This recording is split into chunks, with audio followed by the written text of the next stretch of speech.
Welcome back. Let's do question 2.2.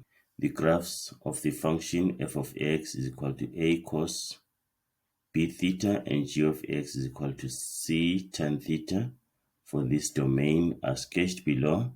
The graphs intersect at P and Q. If M with the x coordinate of negative 45 degrees and the y coordinate of negative 1 lies on G, determine the value of C. So it means if M here is negative 45 degrees and negative 1, we need to find the value of C here, this one. So what can we do here? We have to substitute what we have. So our g of x, that is our y value. We put 1.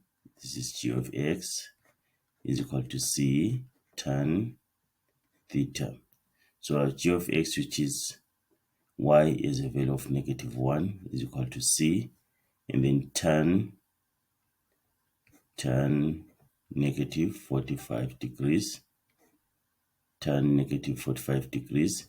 So we have negative 1 is equal to c times negative 1, because tan negative 45 degrees is negative 1.